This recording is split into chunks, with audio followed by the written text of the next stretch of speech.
I am Evelyn Hart, and on the day the judge signed the papers in Philadelphia, Pennsylvania, I felt the floor of my life open. My ex-husband, Adam Whitaker, stood beside his attorney, Paula Finch, with that polite smile people wear when they win by tearing someone else down. My own lawyer kept flipping pages that didn't save me. The ruling used the word unemployable as if it were a permanent label, stamped across my forehead. Adam was granted full temporary custody of our children, Jonah, 8, and Lila, 5, and I was left with what the court considered future potential. My savings had evaporated during the long years of funding Adam's startups and his optimism. In return, I was given a hollow promise that circumstances could change. That afternoon, I drove north until the skyline disappeared behind gray rain and low hills. The only place left to go was my late mother's country house near Miller's Bend, outside Brattleboro, Vermont. She had left it to me when she passed the previous winter, but I hadn't been able to return since the funeral. My checking account held $1,200. My car tank hovered near a quarter. In the glove box was the custody order that turned my children into a visitation schedule. The house stood at the end of a gravel lane lined with maples whose leaves had already started to turn. 2 stories, cedar shingles turned soft gray, white-trimmed windows, and a porch that sagged like an old man's shoulders. The yard sloped down to a field that met the tree line. I stepped onto the porch, turned the heavy brass key, and pushed the door open. The scent hit first, dust and lemon oil, my mother's favorite. For a moment, I almost expected her to come around the corner, humming. Instead, silence filled the space between my footsteps. Inside, everything was still. The kitchen held a cracked farmhouse sink, an avocado green stove from another century, and a humming fridge that sounded like it was exhaling. The pine table bore a dozen knife marks and the ghosts of old coffee rings. The living room had a stone fireplace with soot frozen mid-pattern on the brick. Upstairs, the small bedroom under the dormer window looked out toward the meadow. I opened the window. The air smelled like rain and the far-off sweetness of hay. That night, I slept on the floor under 2 old quilts, staring at the ceiling until my thoughts softened. I made a mental list of what I still owned in the city: a blue velvet chair Adam hated, a coffee table, and my mother's bracelet from Aunt Ruth. I decided I could sell the first 2 if I had to. The bracelet stayed. It was the last gift I had opened while my mother was alive. Morning brought gray light and purpose. The porch floor had loose boards, and the railing wobbled. I found jars of screws and nails labeled in my mother's neat handwriting, her version of inheritance. By noon, I had replaced half the boards and sanded the rest. The sweat and sawdust on my skin felt cleaner than any shower in years. That evening, I made a sandwich, sat on the porch steps, and watched the sun fall behind the trees. For the first time since the court date, I felt something close to peace. On the 3rd day, I drove into Brattleboro and found part-time work at Greene County Bank. Valerie Quinn, the branch manager, was in her 50s and wore calm like a uniform. She asked about my employment gap. I told her the truth. I'd spent 10 years raising children and managing finances for a man who forgot to credit the manager. She studied me for a moment, then said, "You still have the look of someone who understands numbers." She offered 20 hours a week to start. I shook her hand and felt a door open. The next weeks took shape. Mornings at the bank, afternoons repairing the house. Numbers gave me a rhythm I'd forgotten. They were clean, logical, and obedient when people were not. At night, I walked the field, listening to crickets and the rustle of wind through trees. I missed Jonah and Lila until my chest hurt. Every evening I called. Sometimes Adam let them answer. Sometimes he didn't. Each attempt went into a small notebook where I logged the time, the outcome, and the silence. I knew documentation would matter one day. 3 weeks later, while cleaning the mudroom closet, I found the safe. It hid behind a thin panel of beadboard, nailed too neatly to be structural. I was standing on a stool when I noticed the pattern of nails, 4 perfect dots in a square. I pried the panel loose with a butter knife. Behind it sat a knee-high steel box, painted the same dull cream as the wall. Its rotary dial looked frozen in time. My mother had been a meticulous planner. Her spice jars were alphabetized, her recipes written in cursive on yellow cards. I knelt on the floor and tried combinations. Her birthday. Mine. The year my father left. Nothing. I made tea, stared at the safe, and thought about her habits. Then I remembered the kitchen clock she kept at 7:14, my birth time. I turned the dial to 7, then 14, then 5 for May. The handle clicked. The door eased open like a sigh. Inside were 4 things.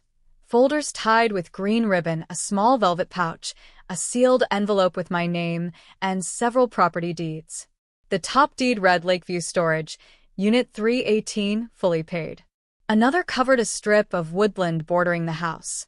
Beneath them were brokerage statements, figures so large my mind rejected them at first. $3,280,000 in diversified accounts. $640,000 in municipal bonds. I placed both hands on the cool steel and tried to breathe evenly. The letter inside the envelope was short. My mother wrote that she had prepared for the day I would need to stand alone. She explained that the accounts would transfer directly to me and mentioned an attorney in Burlington, Harold Pike, who owed her a debt that could never appear on paper. She ended with one line: "Love is a kind of capital. Spend it wisely." I reread that sentence until it blurred. My mother had hidden a lifeline beneath my feet, waiting for me to fall. I realized she had trusted me to rebuild, not to depend. I closed the safe, pressed my palm against the cold door, and whispered, "I'll use it right." That night, I sat at the kitchen table with a yellow legal pad and wrote out a plan. Step 1. Secure the assets and contact Harold. Step 2. Fix the house enough to rent a room to a teacher from the local school. Step 3. Document every inch of progress, job stability, home safety, daily calls with the kids. Step 4. Return to court. Step 5. Do not flinch. Outside, the Vermont wind moved through the fields, bending the tall grass in one slow wave. I felt it against the windows like an answer. My life was no longer over. It was just audited, reorganized, and about to balance again. The following weeks felt like rebuilding a house after a storm, starting with bare hands and a memory of what once stood there. My life is filled with folders, receipts, and a determination that tastes like metal. The first thing I did was call Harold Pike, the attorney my mother had mentioned in her letter. He sounded brisk and formal on the phone, but when I met him in person at his Burlington office, he surprised me. He was tall, gray-haired, with a tie patterned in tiny blue sailboats and the calm confidence of a man who'd seen 100 storms pass. He reviewed my mother's statements carefully, adjusting his glasses, occasionally making small noises of approval. When he finally looked up, he said, "Your mother was a strategist. These accounts were well managed and her timing impeccable. She invested during downturns and never panicked during rallies." Then he explained that the accounts were transfer on death, meaning they were legally mine, untouchable by probate. When he asked if Adam knew anything about them, I shook my head. Harold smiled slightly. "Let's keep it that way for now." Over the next 2 hours, he laid out a plan. We would establish a living trust for the house and the woodland behind it, move the brokerage accounts into the trust, and update every deed and registration to reflect my new address. He also mentioned a small triangle of land near the creek, property my mother always claimed belonged to us, but had never been properly titled. Harold said he'd file a quiet title action. "We'll clear it up," he promised. "It's time the paperwork matches the truth." When I left his office, the folder in my hands felt like armor. My spine straightened, as if I'd grown an inch. For the first time in months, I walked with purpose. Back at Greene County Bank, life took on a steady rhythm. Valerie, my manager, began trusting me with more complex clients. I helped a retired couple refinance their mortgage, guided a young teacher named Carla through opening her first IRA, and recalculated interest plans for a local hardware store. Numbers became my language again. They never lied, never pitted, never questioned if I was enough. One afternoon, a regional director named Samuel Price stopped by for a branch visit. He sat in on a meeting where I presented loan options to a small cafe owner struggling after a rough winter. When the meeting ended, Samuel shook my hand and said, "You have a head for this. Ever thought about expanding into business advisory?" I smiled, though my heart raced. 2 weeks later, he offered me a 30-hour contract with health benefits and a pathway to full-time. I signed it, then sat in my car and cried, not out of sadness, but release. For the first time since losing everything, I had something solid under my feet again. With the job secure, I started looking at the house differently. The guest room was freshly painted and bright, with lace curtains that swayed in the morning air. When Carla mentioned she wanted to move closer to work, I offered her the room for $800 a month, utilities included. She accepted that same day. Her rent covered property taxes and a small car payment on the used silver sedan I bought to replace the one Adam kept. Every evening I took photos, the kitchen counter, the car parked in the driveway, the living room clock showing 9 p.m., my planner open to the next day's tasks. It felt obsessive, but I remembered Paula Finch's courtroom words: unstable, unreliable, unemployable. Each photo became a quiet rebuttal. A month later, I reopened another door I thought I'd shut forever: consulting. Before marriage, I had specialized in cash flow optimization for small family businesses. So, after updating my LinkedIn profile and printing a few flyers, I reached out to local owners. The first to respond was Hardy's Bookshop, a cozy store on Main Street struggling to stay afloat. I offered to audit their expenses. Within 2 weeks, I found thousands in unnecessary subscription fees and a supplier overcharging them for 6 years. Next came Pine and Plain Carpentry in Keene, New Hampshire, where I adjusted their billing cycles and doubled their quarterly profit margins. At first, I charged modestly $500 a month per client. Within 6 weeks, both businesses were thriving enough that I renegotiated to $2,000 each, plus a small bonus for growth milestones. I banked every penny.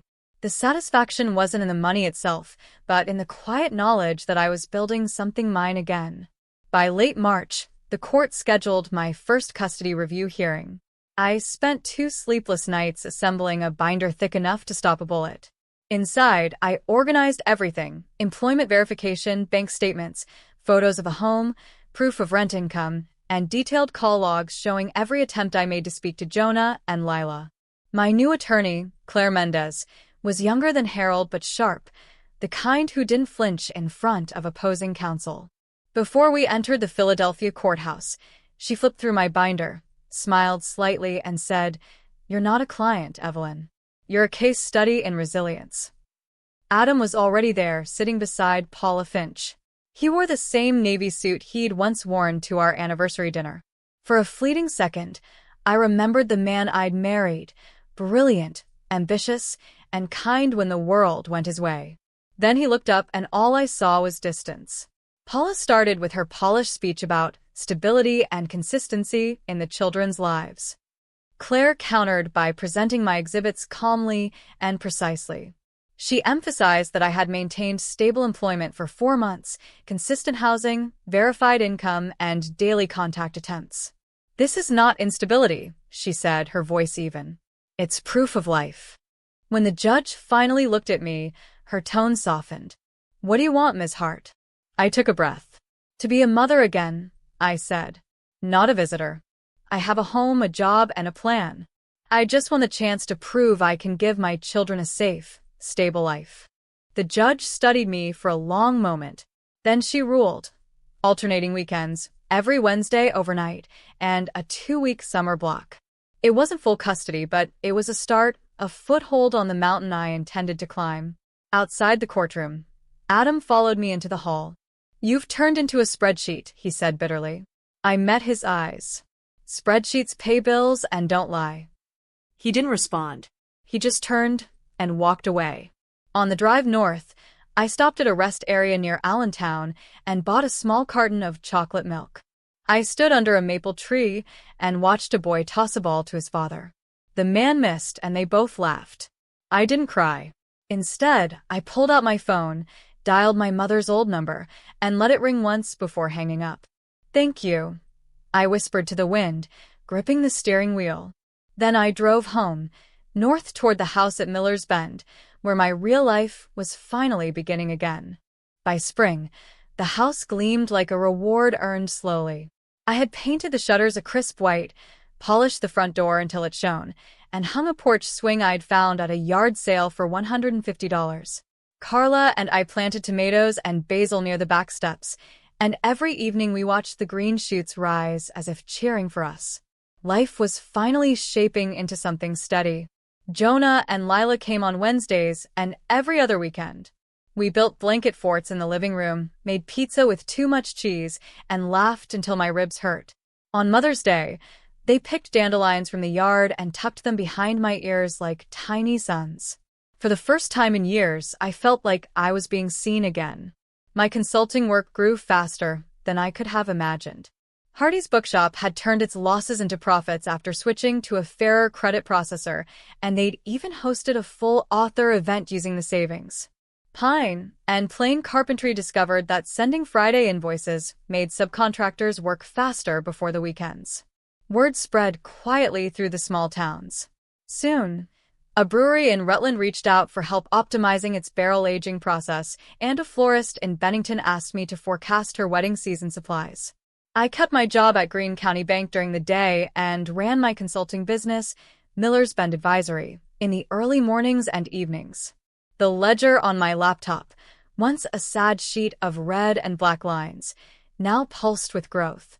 I chose the company name to remind myself where I started, at the bend in the road that had once felt like my dead end. In late June, while reorganizing the safe, I opened the velvet pouch my mother had left behind. Inside was a ring I had never seen, emerald cut, set in platinum, simple yet arresting. There was a receipt from a jeweler in Hartford dated 1998. The cost, $9,400. I remembered that year vividly. I was 7, and Dad had just left. My mother must have bought it as a promise to herself, proof that she could afford beauty without needing anyone. I slipped it on my right hand and felt a pulse of quiet strength travel up my arm. That night, the smell of smoke woke me. Carla burst into my room shouting, "Evel in the shed." I ran outside barefoot. The woodpile behind the shed was burning, orange light licking upward, crackling against the dark. I grabbed the garden hose while Carla ran to shut off the gas line. The water hit the fire in sharp bursts, but it wasn't enough. Then, through the fence, came Tom Alvarez, our neighbor, holding another hose. Without a word, he joined in. Together, we fought the flames until only wet ash and smoke remained. The fire chief arrived and said it looked like a stray ember, maybe from someone's cigarette, tossed near the fence line. He assured me it was contained, but my heart didn't calm easily. Tom stayed until the last ember died. Before leaving, he said softly, "Call if you ever need anything." His eyes lingered a moment longer than necessary, steady and kind. I nodded, unable to find words. 2 mornings later, I found footprints by the mudroom window, deep, heavy, and too large to be Carla's. The window screen had a dent, and dirt was smeared near the latch. My throat tightened. I rushed to check the safe. Everything seemed untouched, though I couldn't shake the unease. I called the sheriff and filed a report. That night, I installed a camera above the back door and replaced every lock. The next day, at the bank, I asked Valerie if anyone had called requesting my personal information. She frowned and shook her head. Then she mentioned something that made my pulse quicken.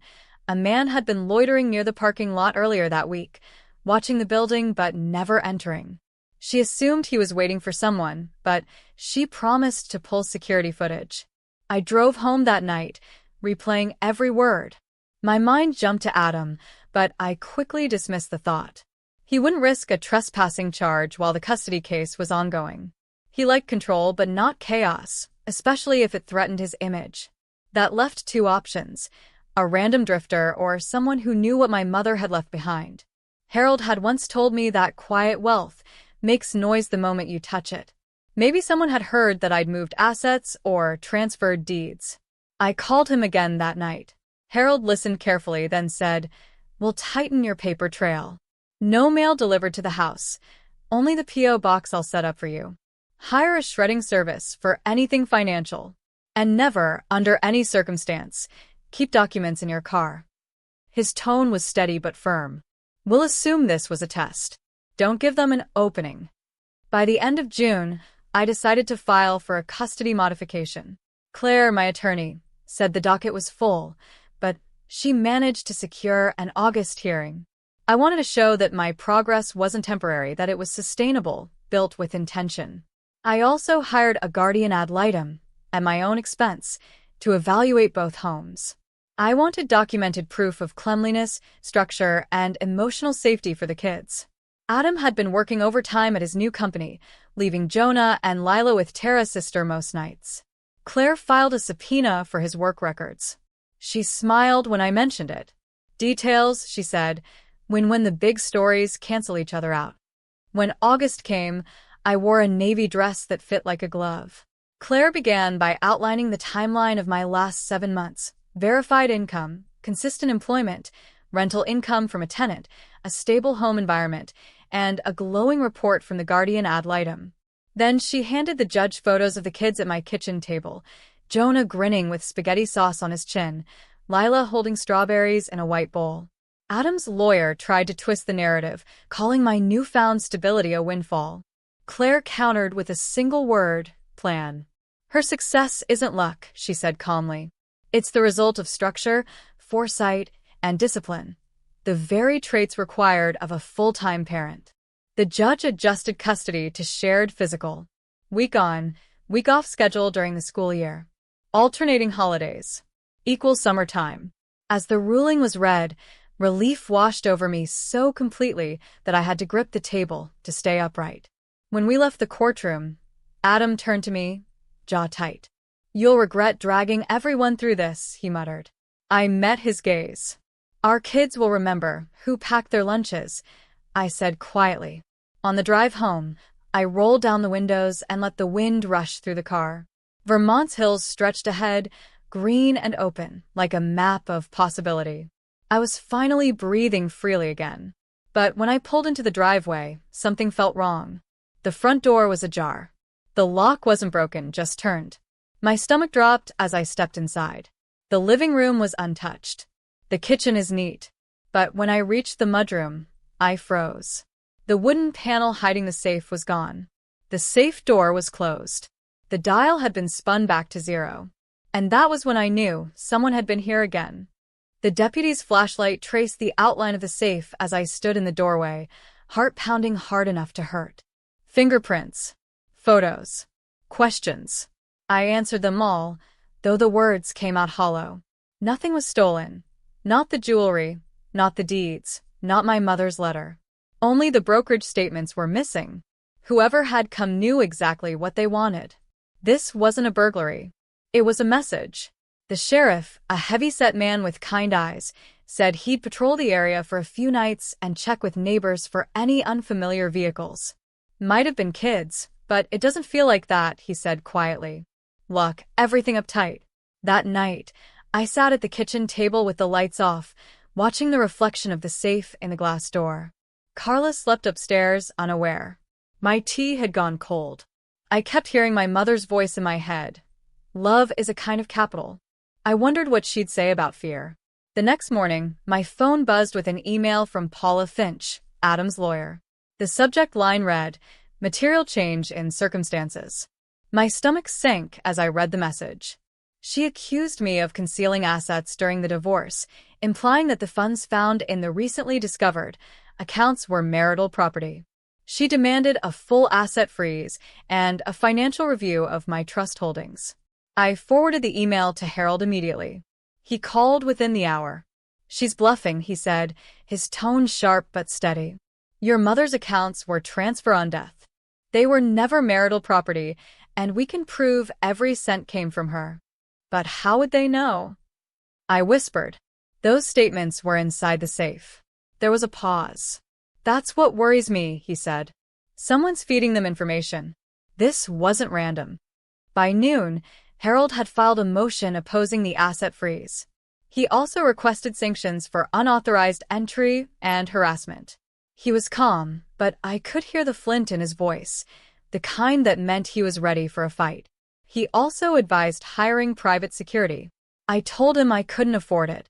He said, "Then let me make a call." That evening, a woman named Nora Hale pulled into my driveway in a gray Ford. She was in her 40s, with cropped brown hair and eyes that looked like they'd already seen everything. She introduced herself as a former insurance investigator from Boston who now specializes in property security. "Harold said you have a persistence problem in your vicinity," she said dryly. She walked the property with quiet precision, noting tire tracks, fence breaks, and camera angles. At the mudroom window, she crouched and studied the latch.